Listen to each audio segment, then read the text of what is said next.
So if you are one of my inner circle insiders, this entire month has been What's the Plan month. What's the plan? Getting your plan together for your release. Because, like, sorry to be the bearer of bad news, but if that song is not mixed, mastered, ingested, the cover art is not already in, like, baby, we release the next year at this point. It's a little too late. To win in 2026, you should be planning now. Like, don't wait until January to start planning because then you're already behind the ball. At Atlantic, I was a product manager. I had a roster of artists that I worked with. I worked with developing acts who, just got signed. Some of them didn't even really have management, to huge acts like Cardi, Don Toliver, Ty Dolla $ign, as Jazz mentioned. At the end of 2025, really around Thanksgiving or before Thanksgiving, because after Thanksgiving, industry pretty much shuts down. I know people say that, oh, the industry shuts down in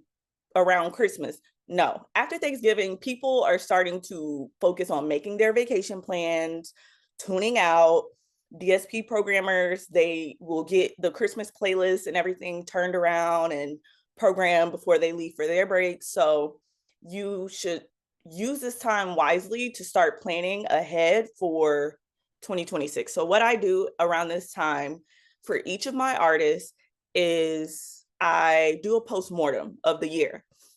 How it went, what went wrong, what went well, wins that we had, areas of improvement, their social growth, etc. And I would even say, don't be scared to bring in other voices who you trust their opinion, whether that's your manager or anybody else that you may work with.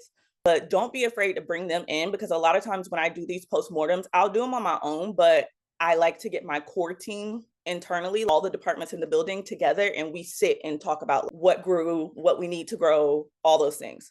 So once you have outlook of this is how my 2025 went, then I think it's time for you to start setting goals so that you can plan accordingly in 2026. So for goal setting, I want you to think about, what is your North Star? What is your guiding light? This is where I'm trying to go. Whether that's, I want to perform at the BET Awards, cool, but there are steps that you have to take before you get to that one. So think about your North Star. And then I would make a set of goals for your overall career, but also a set of goals based on the year. So year to year, think about that North Star, and then you can begin to break them down into small actionable steps.